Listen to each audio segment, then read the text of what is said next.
Good afternoon everyone, and welcome to another video of me building stuff. And I'm rather a bit more draggled than normal, because for one reason, I'm not washing it today. Gross. But you'll understand why very shortly. So, I've been tinkering a little bit with the other project, which is a World War II American footlocker. We've got bits of information about it. We know it was made in 1938, and was owned by Lieutenant David. That's about it so far. We'll find other bits as we go, hopefully. So, without further ado, I shall pass you on to the footlocker. So here's the footlocker. Green. Very green. Here's our print where it says Lieutenant David, something, as this part of his serial number. There's a plaque that goes there, it's made out of brass that I've taken off to clean. That's when we found out it was made by the American, I will find out and tell you later on, in 1938. That's his batch number and serial number. This thing is caked in rust. All these are every single one of these metal bits are rivets. No screws or bolts or anything like that in this box. It's all made of thick cardboard, rivets, and wood. Which a few little woodworm liked, but nothing to the point where the box is going to disintegrate. It's still a solid box. Garage slippers. So I've been going around taking off all the rust, which is not a pleasant task or a very clean task. Emphasis on the floor looking disgusting over there. I've been using a Dremel with a sanding brush on, which is what I got recommended for cleaning up this metal from something I watched. That product came out amazing, so I'm trusting it. So let's take you on a little demo. If I lift it up and roll it onto the back, that's the state most things were in. Disgusting. Like proper eating in thick surface rust. Not very pleasant. And I've cleaned this one up to this. Still not fantastic, but it's getting there. We're going to be repainting it all black because it was all originally black. And we have treated some of this cardboard, which is put straight on top of wood, with both white vinegar to clean it, and then oil to bring it back closer to its original colour. Closer. It won't ever be perfect because it was kept in a barn. When I went to get the pieces of wood for the lamp project, I saw this under all the bits they've been chucking out from the loft and went, oh, that's a nice trunk. And I said I could have it, on the condition I found out some information about it, which I've been gradually doing. So if you look at the bottom, that's closer to the original stain of colour they put it on, which I've not cleaned up the bottom at all. It's still got some cobwebs in places. So let's go around the back, and you can see what I've been up to. And here we are around the back. These are looking nice. I hope we all agree. This has been cleaned up as well, but if you notice, it's still got a lot of the paint, and to the touch now, it's smooth. So I'm not going to take this back anymore, there's no point. The rust isn't eaten into the metal, it's just very light surface rust. You can see areas where it has been a bit deeper where I've had to scrub it. I've cleaned up these rivets quite well. If you look on all these, I managed to clean these rivets up. This is the state I'm probably going to have to get the rivets everywhere else too. Not perfect, but when they're a bit of black paint, you won't notice that they've got fairly rusty tops, because without it, if I'm to go to abrasive like I have with these, they will scuff the cardboard and it would be a waste of time. Yeah, so it's all cleaned up and all blasted off. We'll then be doing the oil treatment. I've been using this Dremel with this brush. It's an 80 grit, but I took out the sticker because it was lopsided. It's almost worn out. Well, pretty much is worn out, this one. And I've also been using a bit of this. Focus. And where is the other bit? Ah, the destroyed bit. This started out quite long and pointy. It is now covered in fluff from my inside of my slippers. And not focusing. It's a metal brush thing with points. That's how I've been going around the rivets. That's the word I was looking for. Anyway, hope you enjoy, and I will put another video up of the rest of the progress of this. I'll probably do it all in one go, and like I say, it's day 2, but we'll see how it goes.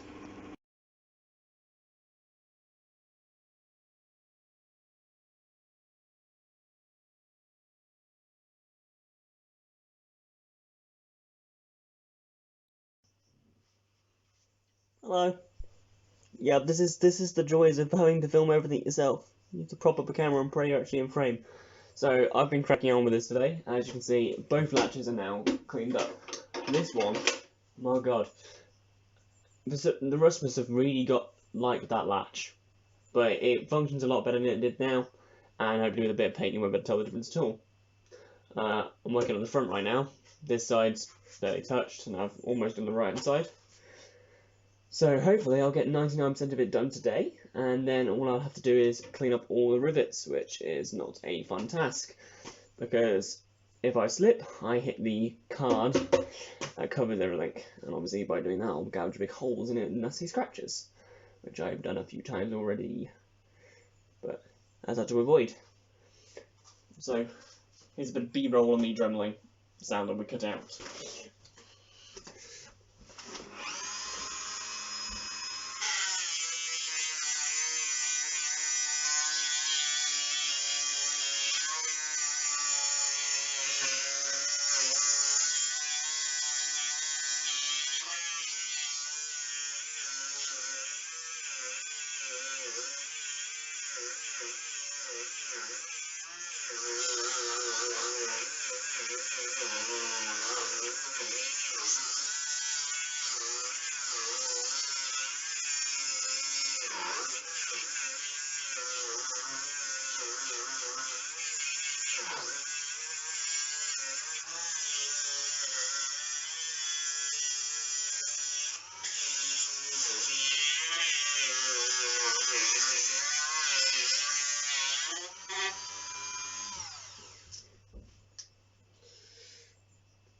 I'm using several different bits. So I've got an 80 grit wheel which gets the thick off, and then I've got fine brushes for getting the grooves just to polish them out, because it's very, very hard to remove the rust from actually in the cracks. It can be very handy for around the lock latches, so I know I've at least got all the surface rust off, and so I can prevent any more rusting.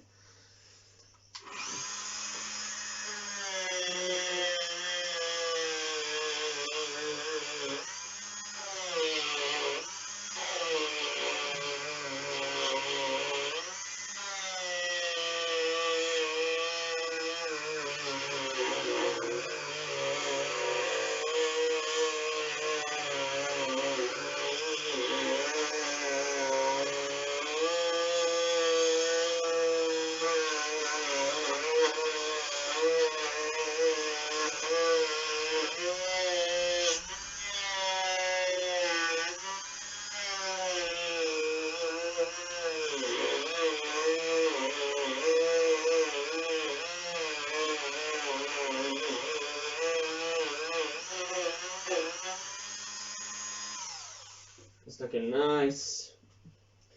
So if I was going to be polishing this rather than repainting it, I'd be going around with lots of these and brass versions of them, just to give it a nice smooth finish in the metal. Right now, where I've just gone over with this one now, the metal's rather warm, but it's actually not rather smooth, although it looks pitted.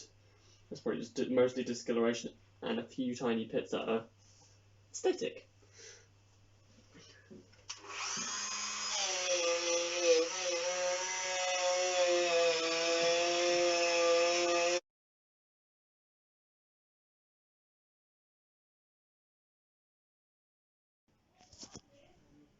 Hello. Welcome to part 2. Yeah, I said I was going to do one part, but time passed by, and I thought it would make more sense to do 2 parts rather than just the one, because I've done things since that I've not recorded, and it's been a while. My hair's evident of that. So I managed to finish all the Dremeling, and it looked pretty clean. The rivets came out a lot better than I expected. Still were a bit dark, but they were a lot cleaner and a lot less rough. So without further ado, I'm going to flip the camera around and show you where the box is right now. It's not done with the paint, but it looks good. So it doesn't look too much from a glance on the camera, but then I zoom closer, these have all been painted, and they're all very, very similar to the original colour. So obviously there's still some silver flowing through where we need to put another coat of paint on. All these parts would have originally been probably sprayed when it was initially done, but without taking all the rivets and all the parts off and probably destroying the cardboard in the process, I've had my glamorous assistant, aka my mum, paint them for me, because she's got a much steadier hand than me when it comes to painting. So here we go. This is the front, looking a lot tidier than it did. Even did the bottom. Well, the little black, the feet are now black again. But obviously it looks a lot more uniform than it used to. Flicking it round, the side looks a lot better. I'm in hard about keeping this label on or not. Obviously you can see it stands out a lot more now it's black. Makes a lot more sense. And I can prove to you that we've got pretty close. Right, now this is the awkward part. In my best book, before I prove to you, the best part about all my Dremeling, the lid used to be really stiff, but now I can one-handed open it. Still got cotton wool in there to clean it. But if I go in here, when we've not painted yet, that's the original colour black. Obviously it's light difference. Let's see if I can... I can't actually show you without... Well, there we go. They're both in frame. There we go. Pretty close. Won't ever be perfect, because there's no way to find out what the exact black was they used, or how much. This is all polished up. This would have been still this coppery colour, but it was so covered in rust, I just blasted it back. Making sure it's smooth, fits loose. Right, rolling over. On eBay, I found myself a seller for something to fix that. Not just something to cover it, I actually found a lock. So when it arrives, hopefully before next month, should be soon. Should be. I'll be fitting that and then either painting it a different colour to match what this is, because from what I found, or not all these boxes were painted the same, so the lock that I found is actually green. If it blends in nicely, I'll keep it green. If not, we'll probably paint it the same as these blacks. So if you see here, there was some bits missing where we haven't quite painted yet. But it's looking a lot better than it was. The lock's actually locked nicely rather than being a sticky mess. Keeping this twisted lock because it looks cool. Well, lock latch, that was the word I'm looking for. Yeah, looking a lot sharper. And I'll update you guys on when the next part comes out. So, trunk update. It's been a long while. We have the lock fitted. I've made my bolts. Next thing to do is paint them. Those bolts are a pain. I just cut them with the Dremel. Should have probably filmed that. Didn't, because I messed up. This one's fit down here. Used the original back plate rather than the replacement one because I'm trying to keep more clean. Box is tight and clean. Look, it's shiny. It's all painted up. Plaques refitted. Nice and brassy. Got some felty feet on the bottom of it. Stop it scratching on the floor. Nice mess going on here. I've treated the paper with polish and it should stop it deteriorating and fading, which is all good. And I'm now going to go to the garage with this magical paintbrush and paint up these bolt heads just so they match black. And then it should be about done. Here it is. The box is complete. Painted, new lock, looking sharp. Painted the bolt ends I made, and we have our tempered glass top to use as a coffee table. We've got some of the lettering coming out clearer. Oh, look, a reflection of me. Hello. All the latch locks work nicely now. And this lock works very well indeed, except you can't do it one-handed because it is spring-loaded. Which is quite an interesting way to have a lock. But obviously it keeps the tension, so if you've got lock, I can't do it one-handed at all. Because it's got to go right in. Anyway, you can have a look how it goes in. This big giant chunky bit here has to go right in that hole. Anyway, let's decorate this box up and you can see the final product.